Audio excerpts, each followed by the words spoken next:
Praise God. So sa buhay po natin, always nanais natin na magkaroon tayo ng tinatawag na kasapatan, di po ba? Ang gusto natin sa bawat oras, nawa sana po tayo ay magkaroon ng tinatawag natin na kapayapaan sa ating kalooban, kapayapaan sa ating isip. Alam niyo po ba na nais kong ibahagi sa inyo ang isa sa mga verses na kung saan madalas ginagamit ng isang mananampalataya. But sometimes, it is being used wrongly. That's why I want you to be encouraged and understand this word so you will not have this false faith sa ating buhay. You remember the word or the verse, I can do all things through Christ who strengthens us? Amen? So we need to know the context. Amen? Ng bagay na ito. I'm not limiting the power of God in our lives, but I just want you to have a proper understanding of this verse. Amen? Gusto ko magkaroon tayo ng tamang kapahayagan ng salita na ito upang sa ganon ay hindi tayo magkaroon ng false hope. Amen? Sabihin natin true contentment. Tingnan niyo po, kapag merong ngiti sa iyong mukha, sigurado ang puso mo meron ding ngiti. Ano po ang bagay na kung saan tumatagal pag merong tinatawag na contentment? Walang relasyon na nagtatagal na walang contentment. Amen? Pero pag kontento sa bawat isa, laging merong umagang kay ganda. Hallelujah. Let's read the Word of God in Philippians chapter 4, verse 12 to 13. This is what the Word of God says. Know what is to be in need, and I know what is to have plenty. I have learned the secret of being content in any and every situation, whether well-fed or hungry, whether living in plenty or in want.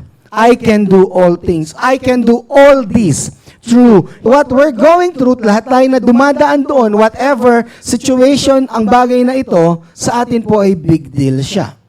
Amen? Tinitingnan natin yung mga bagay na ito na kung saan kailangan nating mapagtagumpayan. And the Bible says, encouraging us that through Christ, who strengthened us. See? You need the strength of Christ. Amen. Kung gagawin mo sa iyong sariling kalakasan, though Christ is already in you, hindi ka mananagumpay. Because the Bible says, it's clear, you can only overcome all this through the power of Christ that is in you. Amen? Amen po ba? So despite na ang yaman po ng word na ito, kung titingnan natin na kontento, no, na kaya kong gawin ang lahat, do napakayaman ng word na yun, this does not teach a Christian is empowered to accomplish any task. Hindi ito tinuturo na ang Kristiyano ay magagawa niya lahat ng bagay na inaatas sa kanya. For example, gusto kong sumayaw. Kasi ang galing sumayaw ni Bujong. Gusto ko rin. I can do all things through Christ. No, parehong kaliwa pa ako. Don't get me wrong. There are things in life that we cannot do. Kahit gusto mong umawit, boses palaka ka. Pwede ka bang mag-lead ng worship? Ang min naman niya. I'm just telling you the truth. Minsan, sinasabi, naging natapos niya ang engineer, mahina ka sa math. Magaling ka sa politics. Hello? Not because the other person was able to do it, and then i-apply mo ang verse na to sa iyo. No. This verse is telling us that in general, all the hardship of life, all the persecution na ating pinagdadaanan, we can be able to overcome because Jesus is in us. Kasi, kung totoo yun, lahat sana tayo, ako gusto ko sumayaw. Dancer na sana ako ngayon. Bakit? Ginuhugot ko naman sa kapangyarihan ng Panginoon. Bakit hindi ako naging magaling doon? Because God did not give me that ability.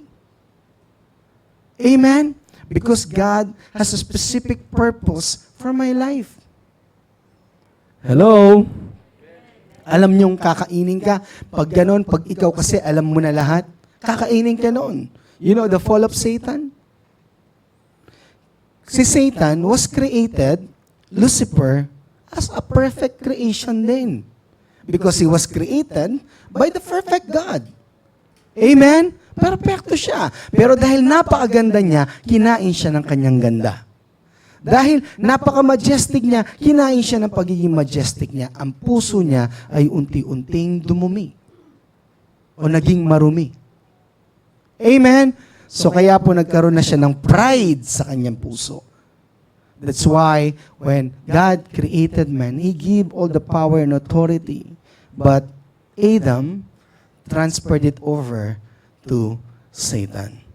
Until Jesus died on the cross, all this power and authority gave us back to us. Amen? So we have that authority, but not all the ability to do things. Andiyan ba tayo?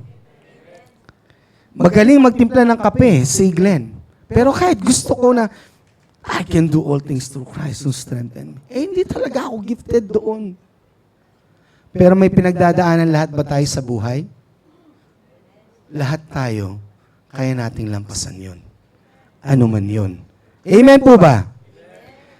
So, because a Christian is saved, it doesn't necessarily mean that every task na atin pong ginagawa o ibibigay sa atin ay nakakaya talaga natin. Or else, wala na sanang pumalya. Wala na sanang nag-testify na Christian na hindi ko kinaya yon. Hello? Amen? Amen po ba? So kaya, ang sabi po, we can always do, what we can always do is to not compromise our faith. Yun ang kaya nating gawing lahat, na hindi i-compromise ang ating pananampalataya at pagtitiwala sa Panginoon. Bakit po importante ang contentment? Kasi dyan nagmumula Kung wala itong verse 30 na ito, wala lahat. Pero dahil nandoon, natuto si Paul na maging kontento. Hindi ito kusang dumating. Kaya nga, balik natin sa verse kanina. Ang sabi niya, I have learned. Ito po ay natututunan. Ito ay napapractice. Ito ay nagiging bahagi ng ating buhay. Pero hindi ito dahil ako ay Kristiyano na, ngayon, kontento na ako. No! Being content is to be learned.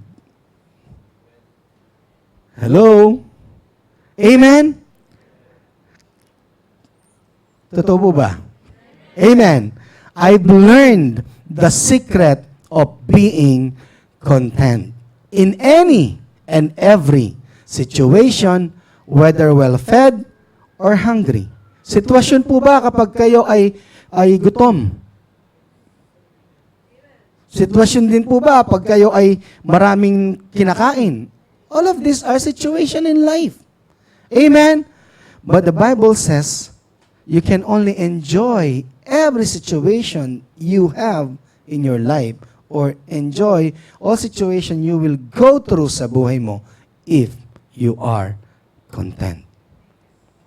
But you must learn it. Amen? Amen po ba? So bakit importante ang contentment? At yun po ay nanggagaling at talaga pong dapat nating matutunan. Pansinin nyo, kapag ang puso at isip ay hindi kontento, ano po ang nararanasan ng isang tao? Frustrated. Amen? Walang pag-asa. Magagalitin. Tinignan mo lang siya, baka nakatingin. Pag hindi mo naman siya tinitingnan, hindi mo na ako pinapansin. Sala sa init, sala sa lamig. Amen? Walang kontento sa buhay. Pati sa mga maliliit na bagay, hindi marunong makontento. Nakarinig na po ba kayo ng tao? Ito marunong makontento. Bakit sinabi niya marunong? Kasi natutunan. Amen? So ano po ang epekto ng pagiging kontento? Tingnan natin. Are appreciative to the people God gave you in your life. Kailan mo huling sinabi sa asawa mo na, salamat Baka natapos ang araw, di ka man nakapagpasalamat. Pero sa ibang tao, ang galing natin magpasalamat. Amen? Ang galing-galing natin pinagbuksan ka lang ng, oh, thank you. Pinauna ka lang sa, oh, thank you. Asawa mo nga, pinagtimpla ka ng kape. Inayos niya ang plato. Inilagay niya lahat dyan. Andun ba si salamat? O gusto niyo, invite niyo? Amen? Sometimes, we're taking it for granted. But a content heart would always have this thankful heart sa kanyang buhay. Ano mang ginagawa? Lord, thank you. Salamat ha. Sa kaibigan mo, tinulungan ka. Uy, salamat ha. Amen? Amen po ba? Amen. Hallelujah. Unang-una, appreciative ka. Hindi ka lang appreciative dahil towards sa'yo ang ginawa niya. Hindi dahil ikaw ang tinulungan, kaya ka lang appreciative. Pag nakita mo ang kapatid mo na nakatulong ng iba, oh Brad, salamat ha, hindi mo siya pinabayaan. Hello? Amen? Amen po ba? So whether it is towards you or not, you appreciate the good things that they are doing. Amen. The way he addressed his letter, it shows like he truly appreciate those people in Philippians. Amen? Amen po ba? Sabi, my brothers and sisters, you whom I love and long for, my joy and crown. Amen? We can also see in verse 14, ito po yung panahon na kung saan pinadalhan si Paul ng mga bagay na kung saan po'y pangangailangan niya. Yes, it was good of you to share in my troubles. Tinulungan siya, kahit na nasa kulungan siya, marunong siya magpasalamat. Amen? Kung titingnan po natin ang Book of Philippians, it talks about the attitude, it talks about being grateful. Makikita niyo to, Philippians chapter 1, chapter 2, chapter 3, chapter 4, nag-iiba ang tema. But ito is more on encouraging. You will not see like yung mga theology na makikita mo about who God is sa ating buhay. No, in the book of Philippians, it's more on how you conduct yung pakikisalamuha mo sa iyong kapatid. Amen? So sabi niya, yes, it was good of you to share in my troubles. Moreover, as you Philippians know, in the early days of your acquaintance with the gospel, sabi natin acquaintance. In other words, partner. Sa pakikipag-partner niyo sa gospel. So si Paul, hindi niya tinitake ito, tinulungan ako, okay na. Hindi. Ang pagtulong nila, tinitake niya as they are partner in the gospel. Amen. Hindi lang tutulong na, binigyan niya ako ng 5,000, okay na. Hindi ganon. Hindi tulong na ganon lang ang tinitignan niya. Tulong na kung saan sinasabi niya, you are partner sa gospel ng Panginoon. Alam mo kung paano niya iangat ang sinasabi niya, hindi lang pera ang binigay mo sa akin. Ang pera na ibinigay mo, ang tulong na ginawa mo, lumakas ako. Dahil sa paglakas na ito, nagagawa ko ang mga tungkulin ko na tinawag sa akin ng Panginoon. Hindi lang ako yon. Kasama ka doon. Amen? Amen po ba? Kung wala kayo, wala din ang Wave Church. Amen? Kung hindi rin sa pakikibahagi ninyo sa pagbibigay, paano natin babayaran ng renta na to? But because of your generosity, you're not giving because you are throwing. No. Every time you give, you are sowing. You are not throwing seed. You're sowing seed. Amen? Amen po ba? Sabi mo sa katabi mo, partner ka ng gospel. So pag partner ka, pag umunlad ang gospel, meron ka bang pakinabang? Of course. Amen? Nakakita ka na ba ng negosyo, nakipag-partner ka, nung umunlad, sasabihin sa'yo, bye-bye. No. Kung ano, ang pananagana nun, pananagana mo rin. Amen? Kaya kung ano ang pananagana ng ating kapatid, pananagana din natin yun sa spirito. So kapag nananagana ang pastor ninyo sa Espiritu at naibibigay ko sa iyo, nananagana din kayo sa Espiritu. Amen? So hindi lang ako.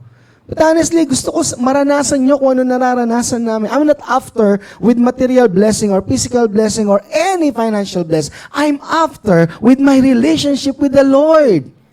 The moment you are contented with God, hindi na mahalaga sa iyo yung mga bagay na dumarating. Ang mahalaga, alam mo kung sinong kasama mo. Amen? Totoo yun, ba't nag-abroad pa si pastor? Hindi pala mahalaga. Amen? Amen po ba? Sinabi ko bang hindi mahalaga? Sinabi ko, di ba? Ba't ayaw yung sabihin? Kasi yun ang aking nararamdaman. When I met Christ in my life, all these things sa buhay ko, ito, lahat yan, pag kinumpara ko kay Kristo, walang halaga. Amen? Because Christ is everything to me. Bakit? Binibigay ni Lord eh. May mga bagay na hindi ko hinanap. I'm telling you the truth, hindi ko hinanap kusang dumating. May mga oportunidad na hindi ko hinanap kusang kumatok. Paano nangyari yun? Because of Him. He lined up everything. Ang mga tao na dumaan sa buhay natin, nandyan ngayon, hindi lang yan dadaan. Parang strangers lang, appear, disappear. Hindi ganoon. Amen? So when I set out from Macedonia, not one church shared with me in the matter of giving and receiving. Wow. Amen? Except you only. For even I was in Thessalonica, you sent me aid, and more than once when I was in need. Amen? So sinasabi niya yung mga bagay na ito, pero sabi niya, not that I desire your gifts, what I desire is that more be credited to your account. Pansinin nyo, ang pag-appreciate ni Paul, very bold. Very bold ang pag-appreciate niya. Hindi na lang nga appreciation ito. It's conducting already his encouragement sa mga tao na ito. If you're hearing that word, I don't desire your gifts. Hindi sinabing, I don't need your gifts. Hindi ko sinabi na kailangan ko lang ang inyong mga regalo. Hindi ang tulong nyo lang ang kailangan ko. But I'm telling you, yes, ang sabi niya, not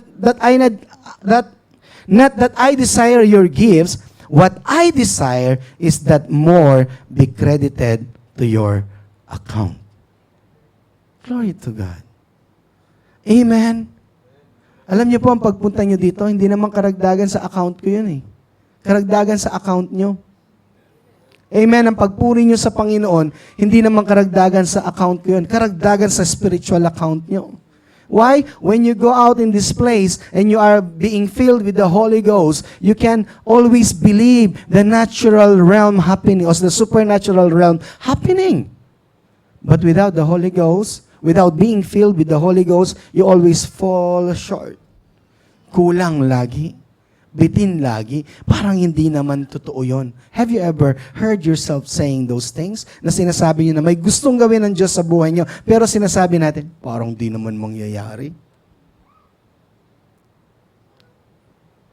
Una, sinabi ba niya? Pangalawa, kung sinabi niya, huwag natin pagdudahan. Pag sinabi ni Lord, sure yun. Amen? But you must hear from the Lord. Kaya hindi tayo makarinig. Kaya ang sabi ko, if you are not being filled with the Holy Spirit, sino ang magsasabi sa'yo na galing sa Panginoon yun? You remember what the Bible says? Jesus Himself says. Ano sabi niya? I will send you the Holy Spirit. He will only testify about me. At hindi siya magsasalita sa kanyang sarili. Lahat ng sasabihin niya, manggagaling sa akin at sa Ama. So pag may sinabi ang Diyos sa'yo, sino magko-confirm? Ang Holy Spirit. Amen? Amen po ba? Kaya po napakahalaga na malaman natin ang mga bagay na ito. Are we learning? So sabi niya, hindi naman yung gusto ko lang ang inyong mga tulong. Ang dinidesire ko ay sa inyong pagtulong ay marami ding kayong pag-ani. At sabi niya in verse 19, and my God, sabi natin, my God, that's too personal for me. When Paul says, my God, he knows He's God. Amen. Hindi niya binabouch. Alimbawa, kung meron kang kapatid na alam mo talagang hindi papahiya ang iyong mga kaibigan. Di ba? Sabi, ang kuya ko, siya ang bahala dyan. Ganun ka na lang ka-confident. Amen? Parang ganito si Paul dyan. And my God will meet all your needs according to the riches of His glory in Christ Jesus. You know, He's being appreciative at the same time giving them encouragement. Amen? My God will meet all your needs according to the riches of His glory in Christ Jesus. Pero madalas ginagamit na to, and my God will meet my lahat, di ba? No, there is something that's planted first.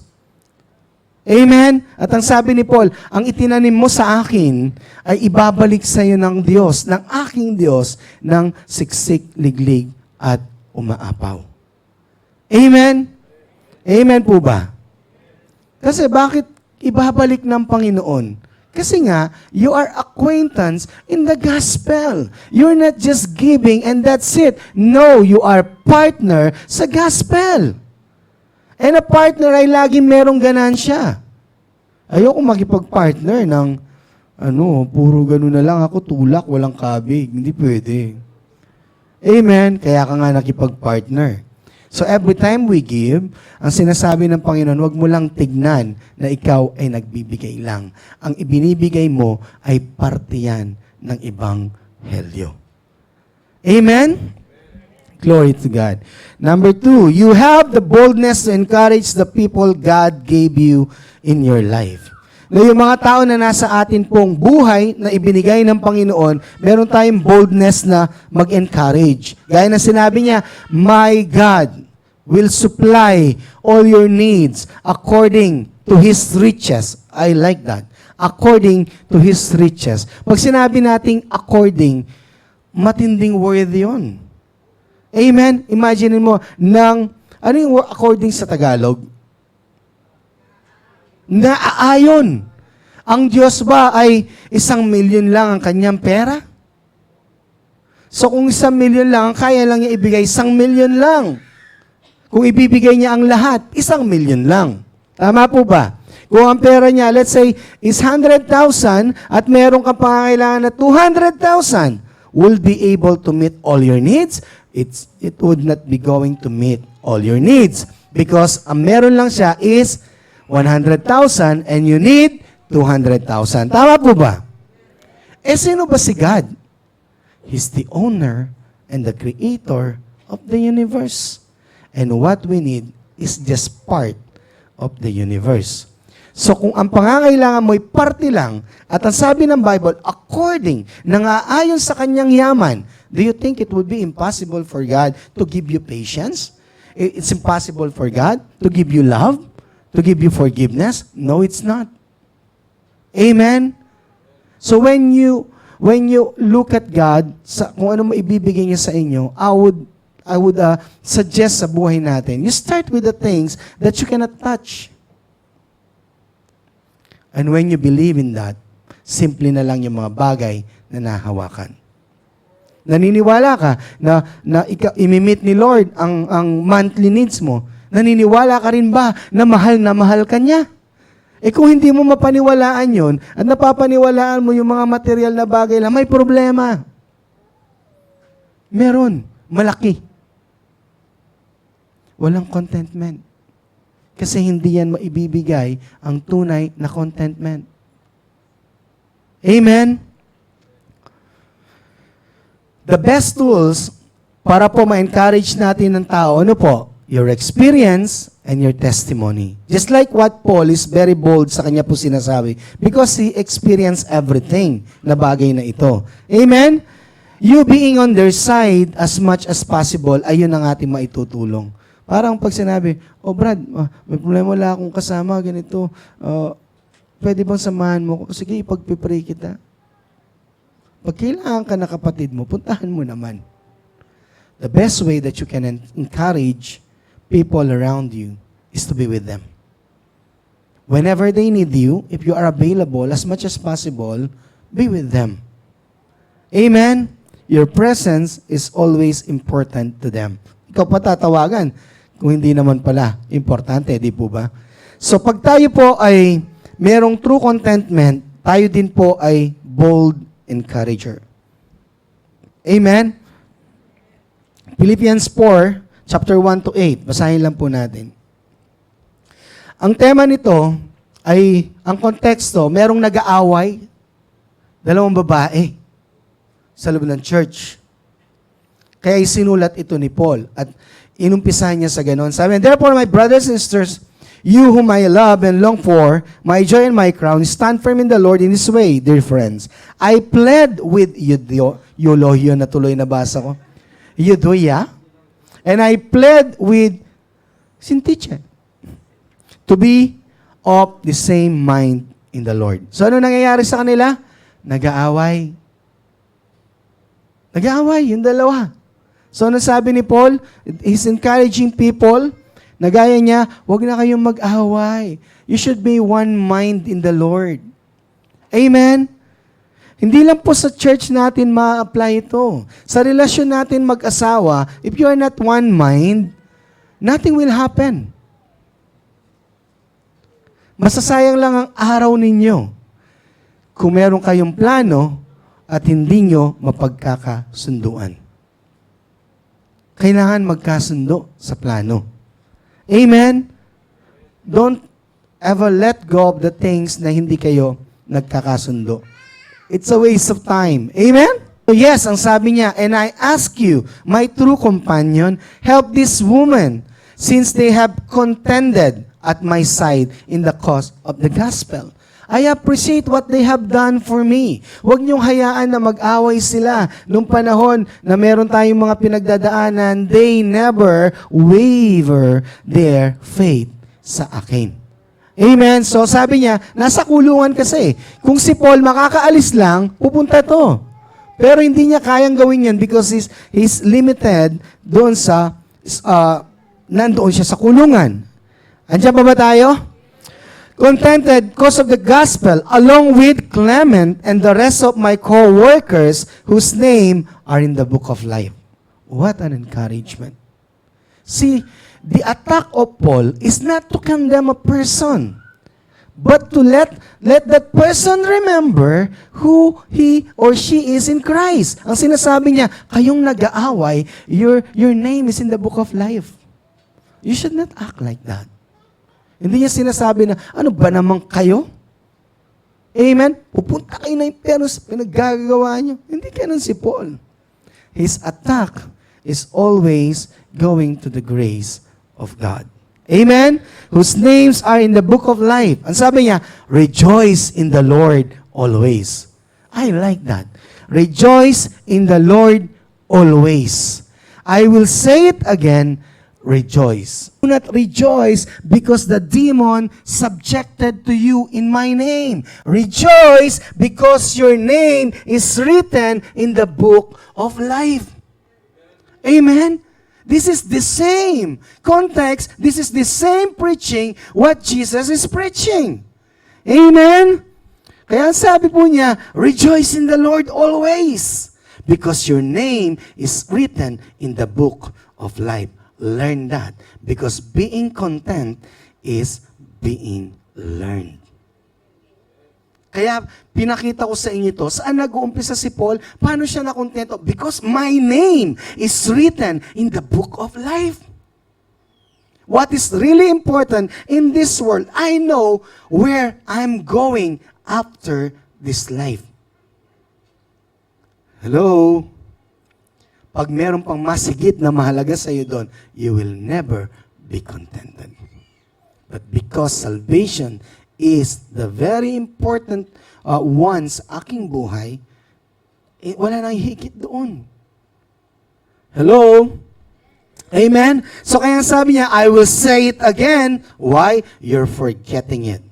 So Paul, natututunan niya yon sa panahon na meron siya pinagdadaanan, sinasabi niya sa kanyang sarili, I will rejoice. I will say it again, I will rejoice. I've learned the secret of being content. All, alam niyo po, pag may dumating kay Paul, Paul, dati ang yaman mo. Paul, dati hindi ka naman humihingi. Paul, dati ganito ang yaman mo sa pananalapi, provided lahat. Pero ano sabi niya? I consider them all garbage. Walang halaga sa akin yon. When I meet Christ in my life, everything is garbage. I considered it rubbish, ang sabi po ni Paul. Amen? Amen. Kaya sinasabi niya, I know the feeling of having plenty. Because I've been there, but I never been contented. Amen? So the secret of being content is not on material things that we have. Amen. Totoo po yun. Alam niyo po, in the end times, unti-unti nang pinapakita sa atin ng Panginoon. If you are going to read the Bible, you know the sign of end times? People will be lover of themselves, will be lover of money, will be lover of themselves. Pansinin natin, ang unang attack noon before pandemic, ano po? Di ba, the lies of the enemy? Ang dami, di ba, ang grace ay nandoon. Lumabas the revolution of grace, tapos inaatake yung katotohanan patungkol sa grasya ng Panginoon. Tama po ba? And then a plague of sickness. Ano po yun? Yung COVID-19. Kita nyo? So the health na naman ang tinitira ng kaaway. Ngayon, napagtagumpayan natin. Ano na ngayon? Kasi doon pupunta yung lover of self. Because maraming nawala nung pandemic sa atin. So I need, again, to look after myself first. Kaya mag-iingat tayo doon. Amen? Not to give you fear. But I'm telling you, ayoko yung magulat na lang kayo na, wala naman palang halaga yung mga to. At least sinabi ko sa inyo. Compare to Christ. That's what I'm saying. Because we need money in this world. We need shelter, 'di ba? To be protected from the climate para hindi tayo magkasakit. We all need all these things. But comparing to Christ, hindi to mas mahalaga. Amen. Amen po ba? So let your gentleness be evident to all. Rejoice in the Lord. Let your gentleness be evident to all. The Lord is near. Minsan, pag binasa natin ang Bible, saan nakukuha lahat ni Paul to? Ano ang pinapatungkulan niya? The Lord is near. The Lord is with you. Rejoice in the Lord always. It's not that He wrote your name in the book of life and then He lived. No, He's still with you. Amen. Do not be anxious about anything. Wow! But in every situation, by prayer and petition, with thanksgiving, present your requests to God, and the peace of God, which transcends all understanding, will guard your heart and your mind in Christ Jesus. Now, He's teaching them to learn how to be content. Amen? Because Paul himself already learned the secret of being content. At ito po yung sinasabi niya, you know, kung paano ko nagawa, I rejoice in the Lord always. Alam niyo anong ginagawa ko? Instead of being anxious about anything, in every situation of my life, by prayer and petition, with thanksgiving, I give it all to God. Amen? Yun ang practice na ginagawa niya. And the peace of God, sabihin natin peace of God, which transcends all understanding. Woo! Hindi mo kayang ipaliwanag. Hindi ka mauunawaan ng iba. Hindi ka maintindihan. Ayaw niya ng pera. Hindi kasi pera ang sagot. Ang pera nga minsan, hindi niya nabibili ang kalusugan. Hindi niya nabibili ang kapayapaan. Amen? Kailangan lang natin yung mga bagay na ito. Pero hindi sila ang sagot. Ang sagot ay siya. Amen? And the peace of God that transcends all understanding, what He will do? Will guard your hearts and your mind in Christ Jesus. You have a happy heart and a happy mind. Ano kaya lalabas dito?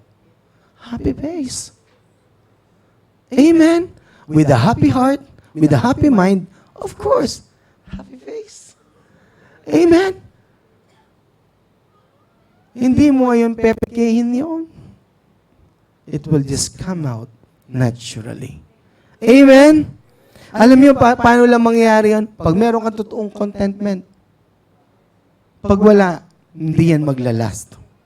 Amen? Will guard your hearts and minds. Finally, brothers and sisters, whatever is true, Amen? Whatever is noble, whatever is right, whatever is pure, whatever is lovely, whatever is admirable, if anything is excellent or praiseworthy, think about such things. Bakit niya nagawang maging kontento sa buhay? Because he trained himself to be dependent on Christ alone. Hello? Andiyan pa ba tayo? Kaya po yung sabi niya, oh, glory to God, with thanksgiving. Instead na tayo po ay mangamba sa lahat ng bagay, amen, ibigay natin sa Panginoon by prayer and petition. With thanksgiving. Nung binigay si Kristo, pinakita na ng Diyos ang kaya niyang gawin. Kaya niyang ibigay ang kanyang bugtong na anak para sa atin. Ang pinaka-the best. Kung maibibigay niya ang pinaka-the best, according to Romans chapter 6, sabi niya doon, if He gave His Son to us graciously, how can He will not give us everything we need? God knows what you need. Jesus said that also, right? Sabi niya, before you ask, kinanta pa lang natin kanina, before we ask, you already know what we need. Kaya ang sabi niya sa prayer, therefore ask. Oh Lord, alam mo nang kailangan ko, paghingi na lang, tamad pa tayo eh.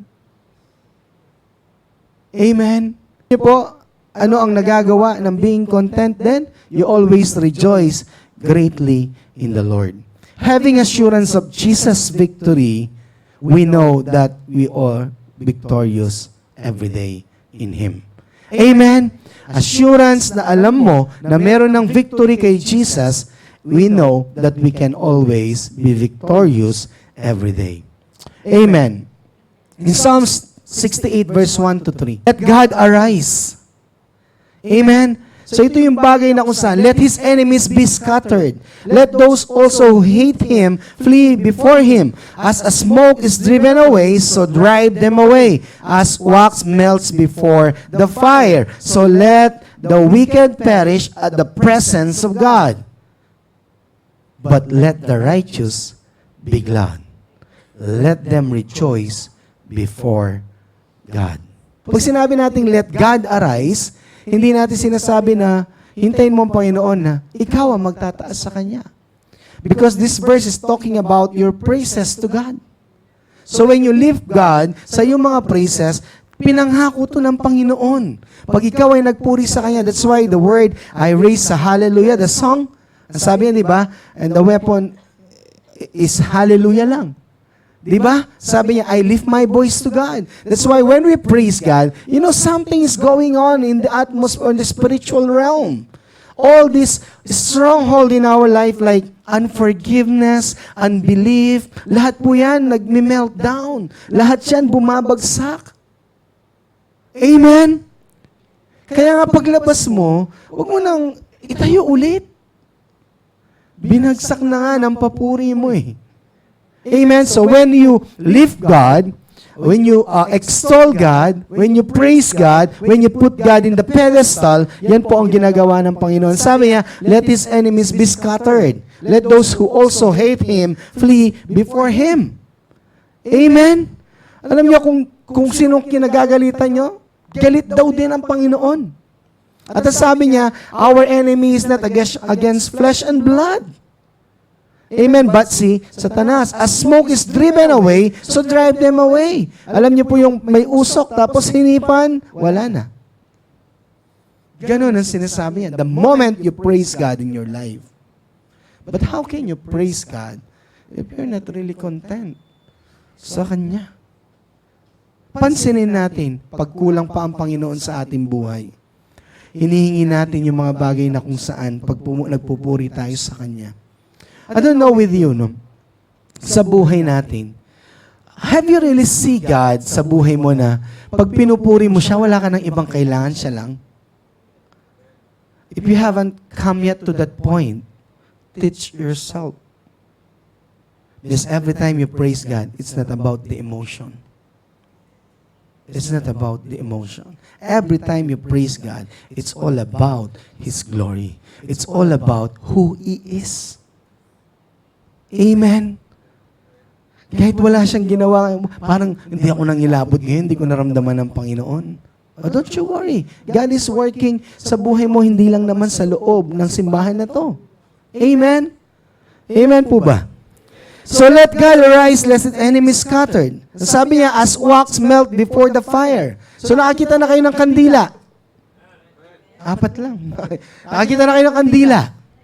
Kapag yan ay binilagyan ng apoy, anong mangyayari? Magme-melt.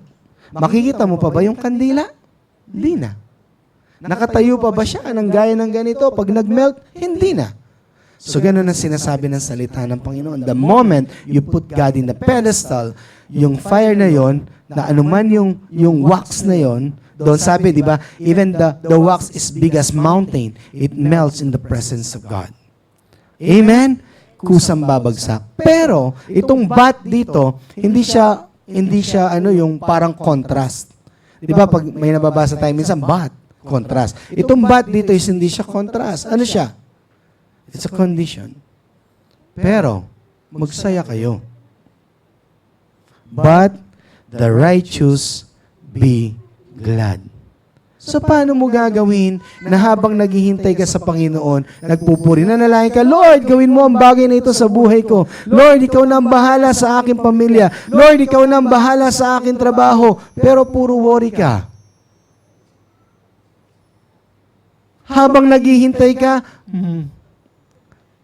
the Bible says, but let the righteous be glad. So there's something. Bakit kaya? Kasi tutuparin naman ng Diyos eh. Kasi gagawin naman talaga ng Panginoon. Kaya ang sabi niya sa atin, so yung mga righteous ay magsaya. Amen? Let them rejoice before God. Yes, let them rejoice exceedingly. Ooh, glory to God.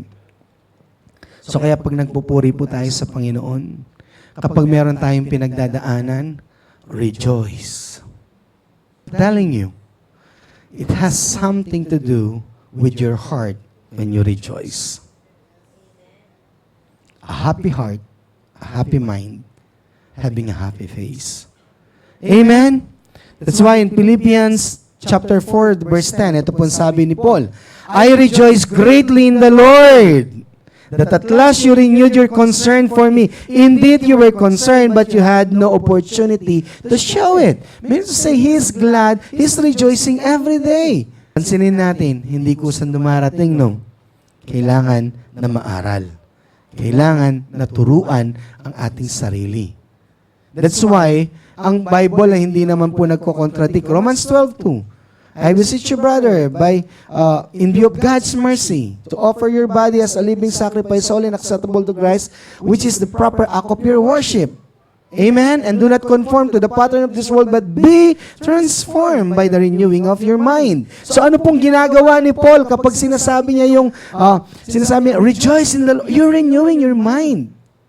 You're renewing your perspective about going through hardship in life. Amen? Hallelujah. That's why true contentment is the result of a heart obedient and committed to God. Yan po yung resulta ng puso na merong pagsunod at committed sa Panginoon. Amen? Are we committed to God? Kailangan lang kasi we've been in union with God. Could you imagine sa mga bagong kasal na to? Could you imagine yourself, Marge, na si Junica hindi committed sa iyo? Could you imagine kung anong itsura ng relasyon na yon? Amen? Hindi ka makukontento. Kahit kami lang nakakakita, hindi kami makukontento. And you will never be contented. Amen? Because first and foremost, ano man ang pinagdadaanan natin, anumang bagay, sa relasyon natin sa Panginoon, yan ang nauuna. So Paul know how to nourish this relationship he have with God. Meron siyang obedient and committed heart. Amen? Ang obedient ba ay kusalang lumalabas, dumarating? Pinag-aaralan mo rin yan, ha? Sa bawat sitwasyon ng ating buhay, tinitimbang mo. Hindi lang basta na, basta na lang ako sumunod. Sumunod na lang po ako basta. Hindi. Hindi. You are learning how God is sa iyong buhay. You're learning how wonderful God sa ating pong buhay. Amen? So, again, we obey because He first obeyed. We love because He first loved us. At tayo sumusunod dahil ang Diyos ay sumunod na nauna. And we commit ourselves because Jesus committed first Himself to us. Amen? Naalala niyo pa ba yung inaral natin? Our response to the gospel? Our faith energized, our work energized by faith? Our labor prompted by love? Amen? And our hope inspired by hope. Amen? So ito ay mga response na lang natin. Philippians chapter 4 verse 9. Whatever you have learned, and sabi ni Paul, or received, or heard from me, or seen in me, put it into practice. Because you will learn those things. What are those things? Yung binasa natin from verse 1 to 8. Whatever is pure, whatever is noble, whatever is true, whatever is praiseworthy, think about all these things. Ano pa? Huwag kayong masyadong maalalahanin, kundi ibigay nyo lahat sa Panginoon ng merong pasasalamat sa puso. So pansinin mo, pag ginagawa mo na lagi yon, nababago. Dati pangarap mo, ang daming mga bagay na pangarap mo. Bakit ngayon wala nang appeal sa'yo? Bakit wala nang appeal? Hindi dahil pumangit yung gusto mo, dahil nakita mo na yung pinaka maganda. Wala nang appeal pag parehas na nandyan. Kasi may mas maganda. Pag nakita mo na ang pinakamaganda, wala nang appeal sa iyo yun. Amen? So sabi niya, put it into practice and the God of peace will be with you. Amen? Ano yung God of peace that transcends all understanding? Amen? So kailangan nating matutunan ito. Sana sa ating pong buhay, i-project natin araw-araw. Ito ang sabi ng Philippians, do not be anxious about anything. Umpisahan mo doon. Hindi ako mag-aalala, hindi ako magkakaroon ng pressure, anxiety dito. Anong sabi niya? But, ano po? Ibigay mo lahat sa Panginoon with thanksgiving. Lord, salamat. May problema man akong pinagdadaanan, you are with me. Umpisahan mo lang sa mga bagay na ganun. And then you learn, hindi ka na kontento doon. Lord, salamat. Kinukwento mo na kay Lord. Lord, alam mo, yung pinagdadaanan ko kanina, grabe. Pero ikaw talaga yun. It is Him. Because you put your trust in the Lord, He's the one working behind the scene. He's working for you. Amen? Kaya ang dumating sa atin, hindi lang tayo sinwerte. Inilagay ng Panginoon sa buhay natin. Because we trust Him. Amen? Amen po ba? Sabi mo sa katabi mo, put it into practice. Put it into practice. Amen?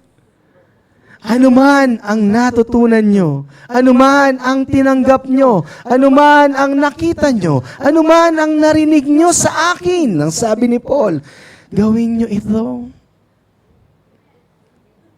At makikita nyo ang Diyos ng kapayapaan, amen, ay papasa iyo. Amen. Philippians 4:11-13, basahin lang natin ulit.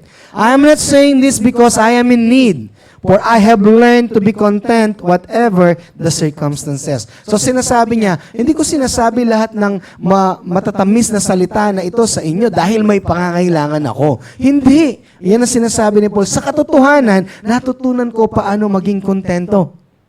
Amen? I know what is to be in need and I know what is to have plenty. I have learned the secret of being content in every situation, whether well-fed or hungry, whether living in plenty or in want. I can do all this. So ngayon alam na natin yung this, the hardship sa kulungan, the persecution of life. Hindi niya sinabi, nagawa ni Pedro na hindi makulong o nung nakulong siya, lumabas, mga bagay, kaya ko rin. Hindi ganoon. Ang sinasabi niya, the hardship, the persecution, the temptation, what the devil wants you to bite, ay hindi kailanman na hindi niya mapagtatagumpayan. And it goes also sa atin. We can do all this through Christ who strengthened us. May pinagdadaanan ka ngayon, kaya mo yan. Ano man ang sinasabi ng kaaway na daya, kaya mong hindi bumigay dyan. But you need to teach yourself. Put it into practice. Amen? Nung nag-aaral kami ng mga gitara pa noon, ang sabi, nakikita namin, ito C, ito G. Kung hindi namin pinractice, hindi namin mararanasan. Amen? But because we practice, natutunan namin. Amen po ba? Ngayon pag nagsasabi sa amin, ganitong gawin mo. Kasi pag nakikinig ka, huwag ka muna kasing tira ng tira. Huwag ka muna maayos sa tenga mo. Huwag muna sabay ng sabay. Ang matututunan mo, ang sarili mo, hindi mo pa ginagawa kung anong tinuturo. Gusto mo, gawin mo na yun. Kaya pag tinuruan ka, kahit gusto mong gawin kung anong tinuturo, hindi mo na kinakaya. Bakit? May sarili ka na. But when you put it into practice, you will learn it from yourself. Alam niyo ano maganda doon? No one can take it away from you. Amen? So notice po, ang sabi ni Paul, it is learned. So si Paul na-discover niya yung beauty. Ano yung true contentment? True contentment is the state of inner peace. Kaya pag meron kang inner peace, you have true contentment. Hindi lang pag dumating ang panalangin natin, doon tayo makukontento sa buhay. Huwag ganun. Hindi ko sinasabing huwag ka magkaroon ng pag-asa. I'm telling you, hindi pa dumarating, magsaya ka na. Bakit? Kasi darating din eh. True contentment is impossible apart from Christ. Tandaan niyo yun. Apart from Christ, you will never be contented.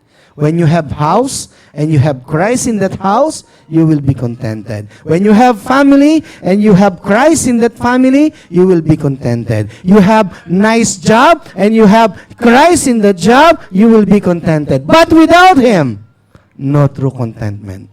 Apart from Christ, no contentment. Kaya sa trabaho natin, sa pamilya natin, let us be thankful to God. Lord, I thank you for this job na binigay mo sa akin, Lord. Ang hirap, pero Lord, you said in your word, I can do all this. Amen? Lord, ang hirap naman, kaano ng boss ko, Lord? Ang sabi ng Bible, ang mga bagay na hardship na, you can do all this. Amen? Glory to God. I am in Christ. It is possible for me to have true contentment.